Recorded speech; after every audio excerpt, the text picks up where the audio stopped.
songs are exquisite testimonies to our national cultural wealth and heritage. The NCCA established the Gamaba or Gawad sa Manlilika ng Bayan Awardees in 1992 to recognize the outstanding folk artists in the nation who are committed to their craft, abilities, and native methods and materials.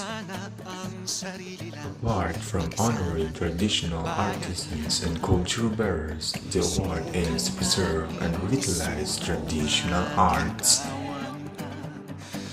Without further ado, ladies and gentlemen, I present the recipients of the Gawad sa Manlilika ng Bayan Awardees.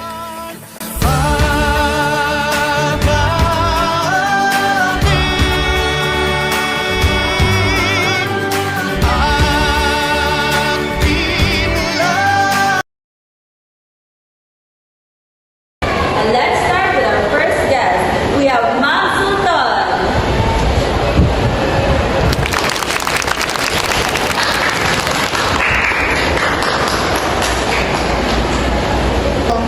And second, we have Teacher Joanna.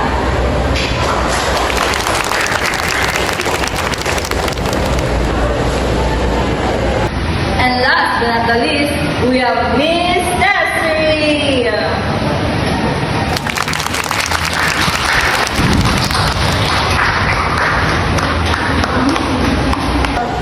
And together with our participants, let's get to know them. Shall we? Ma'am, what is your name? Mika. Can you stand up so we can hear? Mika. Full name? Mika Angela Sita. Ah, I see. What a beautiful name.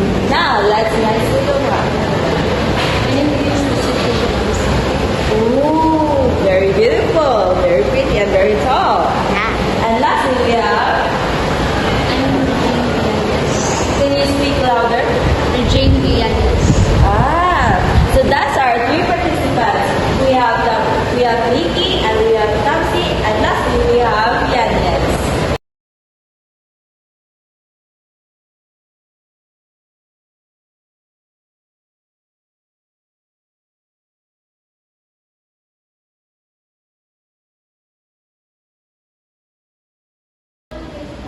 To start, we have with us Teacher Joanna, a cultural studies expert.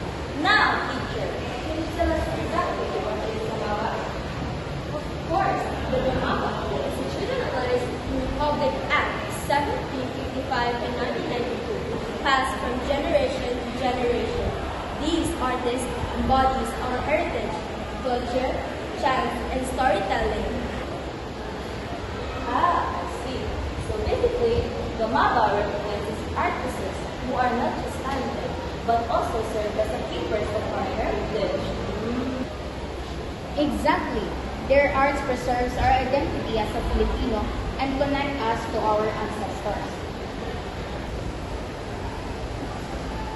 So it's like our very own nationalistic pictures, right? Right. Exactly. It recognizes the masters of traditions, those who keep our oral literature, rituals, and crafts to a rapidly changing world.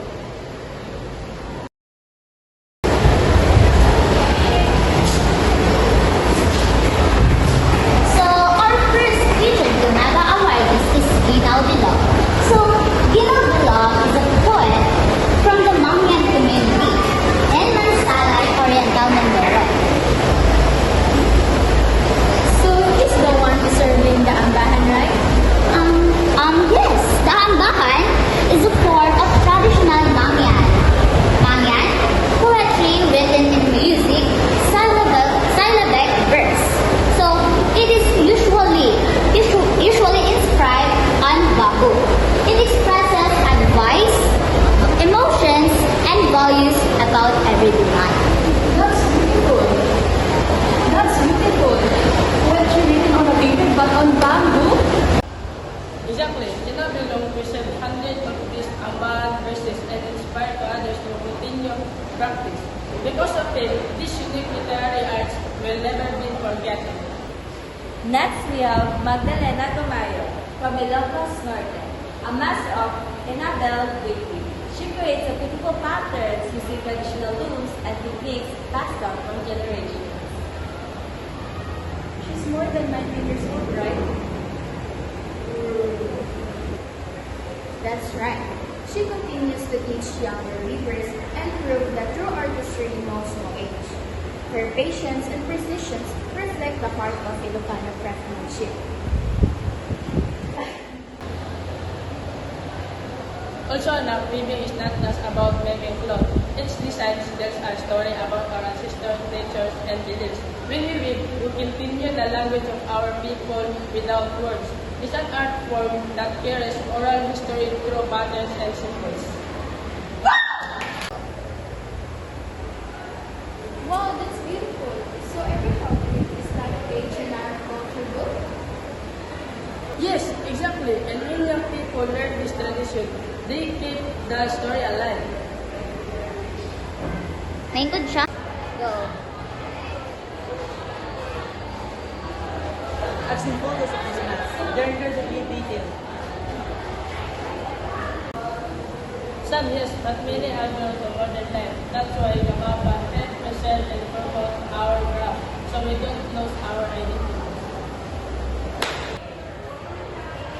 Lastly, we have Hajama Amina Api, born on June 25, 1925, and died on April 2, 2013. She was a Filipino master temple mat weaver and teacher from Sama indigenous people of Ogos, Matata, Tandubas, Tawi-Tawi. She was credited with creating colorful pandan mats with complex geometric patterns.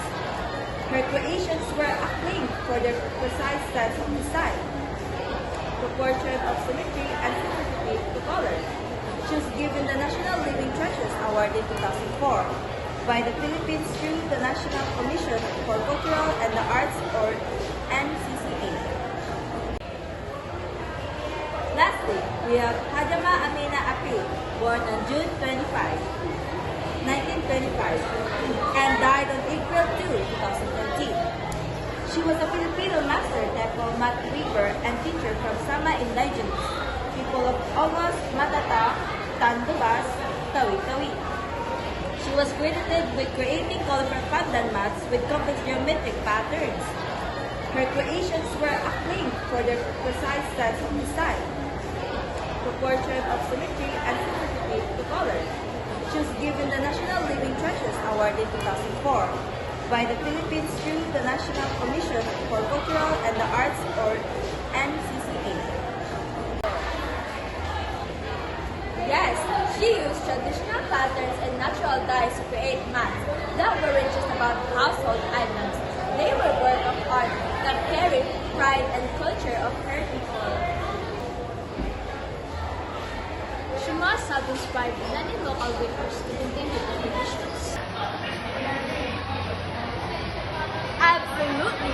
Her dedication to craftsmanship became the legacy that the younger generation continued to honor. Next, we have Des, a literature student and a researcher. Des, how do these traditional arts connect with Philippine literature?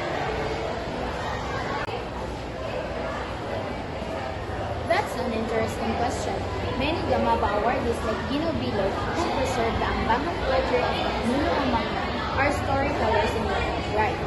Their oral traditions are early forms of literature. So, before books existed, our people were already poets and writers, just without pen and paper. Exactly. Their works are literary treasures. They teach values, express emotions, connect communities. Oral traditions like the Hudud Chants or the Barangin epic of the Maranao are examples of our ancestors' creativity and wisdom. I read about the Hudud Chant. They sung during harvest rite. Their oral traditions are early forms of literature, passed down through chanting, singing, and performing. Yes, they celebrate teamwork, courage, and gratitude, making them both cultural and moral guides.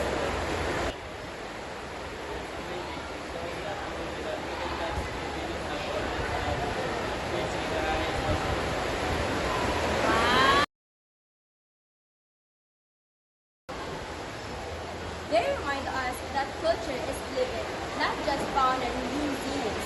When we appreciate traditional, I feel inspired knowing our culture is so rich. Sometimes we forget that we came from the storyteller or artist. That's true, Nika. And as a student, it's our role to preserve and promote these traditions, maybe by writing about them, performing them, or simply telling others their stories.